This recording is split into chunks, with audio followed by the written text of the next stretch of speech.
आज के इस वीडियो में हम देखेंगे क्लास 10th के इतिहास के यूनिट 1 जो है यूरोप में राष्ट्रवाद, इसका ऑब्जेक्टिव क्वेश्चन सेट 2 हम देखेंगे। सेट 1 हमने इससे पहले वाले वीडियो में देख लिया है। तो यहाँ पहला क्वेश्चन है, जलवेराइन एक संस्था थी किसकी? ऑप्शन ए क्रांतिकारियों की, ऑप्शन बी व्यापारियों की, ऑप्शन सी विद्वानों की और ऑप्शन डी पादरी सामंतों की। तो इसका जो आंसर होगा वो होगा बी व्यापारियों की। क्वेश्चन संख्या 2 देखेंगे। यहाँ क्वेश्चन है, जलवेराइन की स्थापना किस राज्य ने की थी? ऑप्शन ए प्रसा ने, ऑप्शन बी ऑस्ट्रिया ने, ऑप्शन सी सार्डिनिया ने और ऑप्शन डी नेपल्स ने। तो इसका आंसर होगा ये ऑप्शन नंबर ए, प्रसा ने जलवेराइन की स्थापना की थी। अगला क्वेश्चन है क्वेश्चन संख्या 3, हंगरी की राजधानी कहाँ है? Option A Budapest, option B Rome, option C Paris, option D Marco. तो इसमें जो आंसर होगा वो होगा ए बुडापेस्ट। क्वेश्चन संख्या 4, हंगरी की भाषा क्या थी? Option A French, B Polish, C Myanmar, D इतावली। तो इसका आंसर हो जाएगा सी म्यांमार। क्वेश्चन संख्या 5 देखते हैं। बोल रहा है, हंगरी में आंदोलन का नेतृत्व किसने किया था? Option A Napoleon, option B Kossuth, option C Metternich और ऑप्शन डी गैरीबाल्डी। तो इसका आंसर हो जाएगा बी कोसुथ। क्वेश्चन संख्या 6, हनोई समझौता कब हुआ था? ऑप्शन ए 1942 में, ऑप्शन बी 1943 में, ऑप्शन सी 1944 में और ऑप्शन डी 1946 में। तो इसका सही आंसर होगा ऑप्शन डी 1946 ईस्वी में। क्वेश्चन संख्या 7, सेडोवा के युद्ध में किसकी पराजय हुई? ऑप्शन ए प्रसा की, ऑप्शन बी सार्डिनिया की, ऑप्शन सी नेपल्स की और ऑप्शन डी ऑस्ट्रिया की। इसका आंसर हो जाएगा डी, क्योंकि ऑस्ट्रिया की इसमें पराजय हुई थी। क्वेश्चन संख्या 8 देखते हैं। क्वेश्चन है, सेडोवा का युद्ध किनके मध्य हुआ था? यानी सेडोवा का जो युद्ध है वो किन दो देशों के बीच हुआ था? ऑप्शन ए रोम और इटली, ऑप्शन बी ऑस्ट्रिया और प्रसा, ऑप्शन सी भारत और पाकिस्तान और ऑप्शन डी चीन और म्यांमार। तो इसका सही आंसर होगा ऑस्ट्रिया और प्रसा, क्योंकि इसके बीच ये हुई थी। क्वेश्चन संख्या 9 देखेंगे। क्वेश्चन संख्या 9, सीडान का युद्ध किनके बीच हुआ था?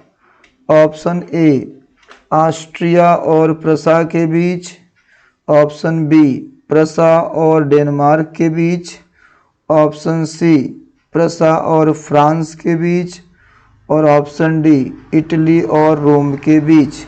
आंसर होगा सी प्रसा और फ्रांस के बीच। क्वेश्चन संख्या 10, जर्मनी का एकीकरण कब पूरा हुआ? ऑप्शन ए 1890 ईस्वी में, ऑप्शन बी 1848 ईस्वी में, ऑप्शन सी 1871 ईस्वी में और ऑप्शन डी 1870 ईस्वी में।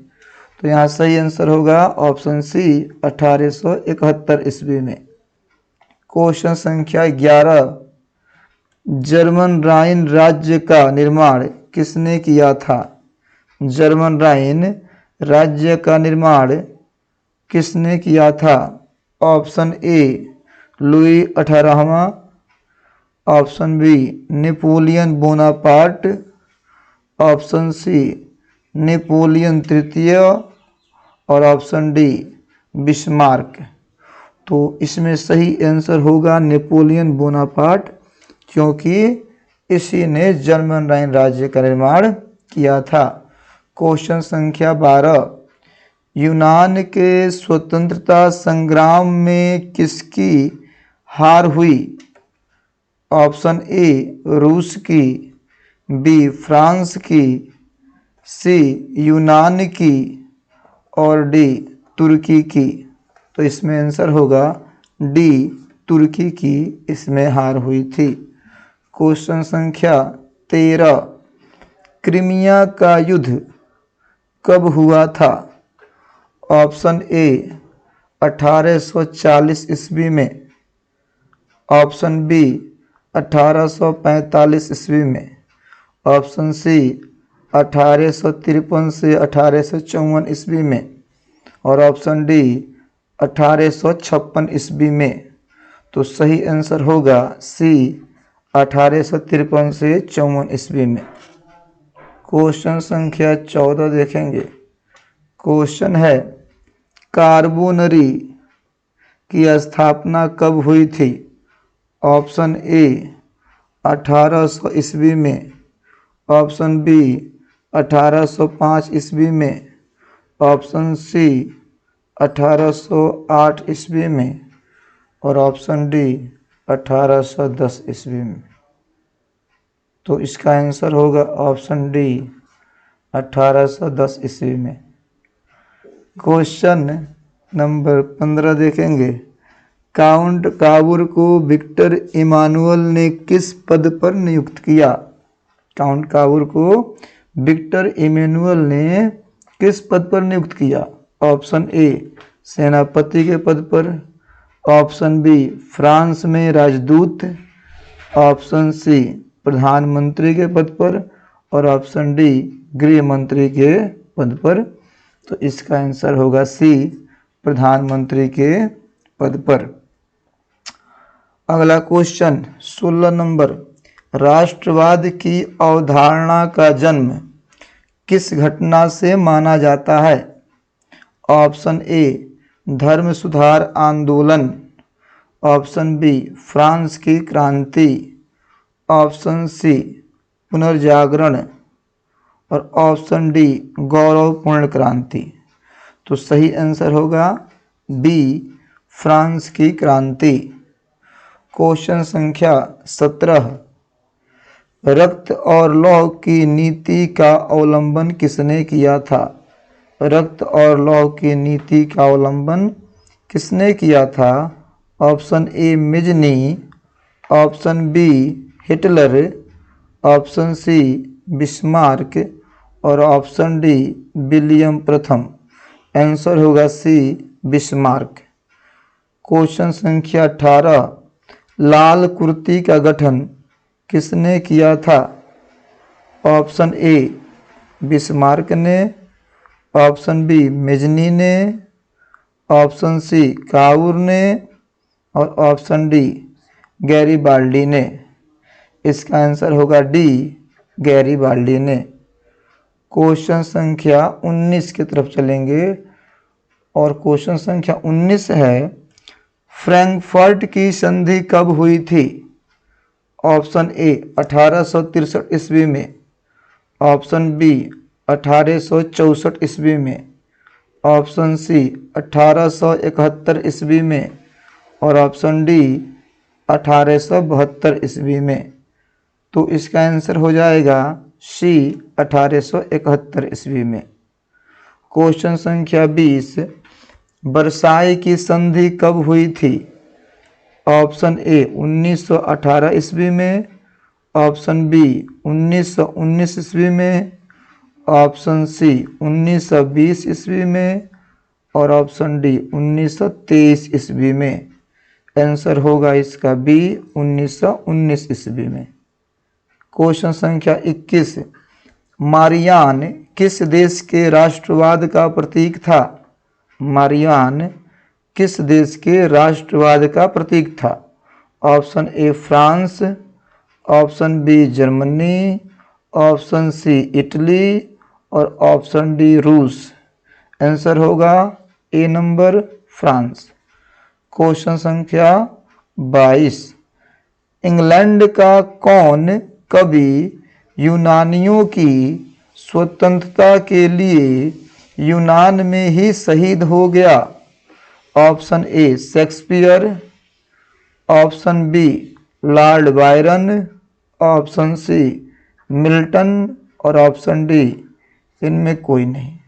आंसर होगा B number Lord Byron. Question संख्या 23 देखेंगे। क्वेश्चन है, गैरिबाल्डी पेशे से क्या था? ऑप्शन ए सिपाही, ऑप्शन बी किसान, ऑप्शन सी जमींदार और ऑप्शन डी नाविक। आंसर होगा डी नंबर नाविक। क्वेश्चन संख्या 24, चार्टिस्ट आंदोलन कहाँ संपन्न हुआ? Option A Austria, option B Italy, option C Germany और ऑप्शन डी इंग्लैंड। आंसर होगा डी नंबर इंग्लैंड। क्वेश्चन संख्या 25, वार एंड पीस किनकी रचना है? वार एंड पीस के रचनाकार कौन है? Option A Karl Marx, B Leo Tolstoy, option C Dostoevsky और ऑप्शन डी एंजल्स। आंसर होगा आपका बी लियो टोल्स्टॉय। क्वेश्चन संख्या 26, किस युद्ध के बाद जर्मनी का एकीकरण पूरा हुआ? ऑप्शन ए क्रीमिया का युद्ध, बी सेडोवा का युद्ध, सी प्रसा डेनमार्क युद्ध, सेडान का युद्ध। आंसर होगा डी सेडान का युद्ध। क्वेश्चन संख्या 28 देखेंगे, किस संधि द्वारा जर्मनी का एकीकरण पूरा हुआ? ऑप्शन ए फ्रैंकफर्ट की संधि, ऑप्शन बी गेस्टीन की संधि, ऑप्शन सी डेनमार्क की संधि और ऑप्शन डी प्राग की संधि। आंसर होगा ए फ्रैंकफर्ट की संधि। क्वेश्चन 29, किसने कहा था फ्रांस जब छींकता है तो बाकी यूरोप को सर्दी जुकाम हो जाता है? Option A Napoleon, option B Hitler, option C Metternich और ऑप्शन डी गैरिबाल्डी। तो इसका आंसर होगा सी मेटरनिक ने ये बात कही थी। क्वेश्चन संख्या 30, सन 1870 में फ्रांस और प्रसा के बीच युद्ध कहाँ हुआ था?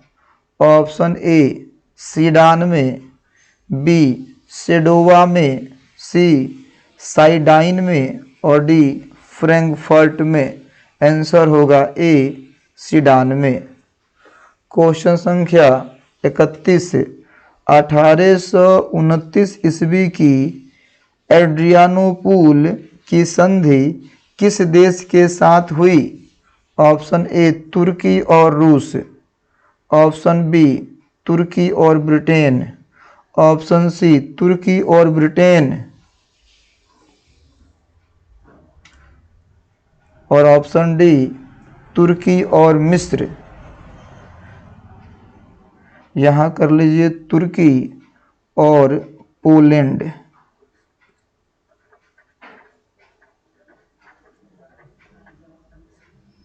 तुर्की और पोलैंड और ऑप्शन डी तुर्की और मिस्र। तो इसका सही आंसर होगा तुर्की और रूस के बीच हुई थी। अगला क्वेश्चन देखते हैं 32 नंबर क्वेश्चन। मार्च 1946 में फ्रांस और वियतनाम के बीच होने वाला समझौता किस नाम से जाना जाता है? फिर देखिए, मार्च 1946 में फ्रांस और वियतनाम के बीच होने वाला समझौता किस नाम से जाना जाता है? ऑप्शन ए तिंतसीन, बी कैंटन, सी हो ची मिन्ह और डी इनमें से कोई नहीं। तो सही आंसर होगा ऑप्शन डी, क्योंकि इनमें से कोई नहीं है।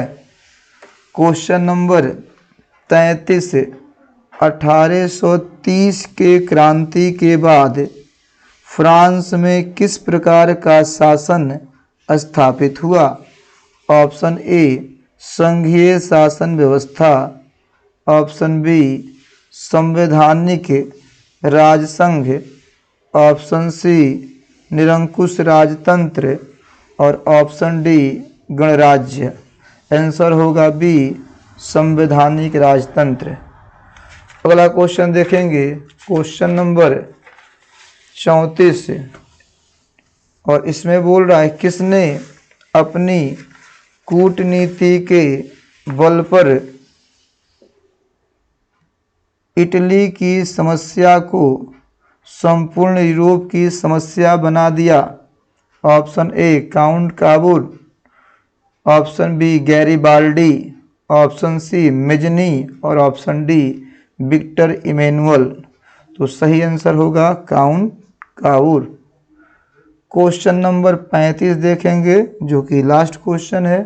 क्वेश्चन है आर्थिक समस्या के कारण यूरोप में कौन सी नई शासन प्रणाली का उदय हुआ?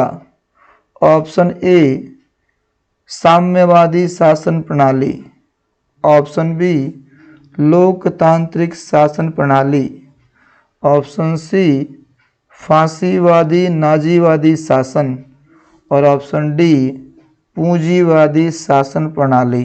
आंसर होगा आपका सी नंबर फांसीवादी नाजीवादी शासन। तो हमने इतिहास के पहले यूनिट के अंतर्गत 2 सेट किया। पहले में 35 क्वेश्चन और सेकंड वाले में 35 क्वेश्चन। इस तरह से हमने 70 यानी 70 क्वेश्चन कर लिए। परीक्षा में इसी से क्वेश्चन आएंगे।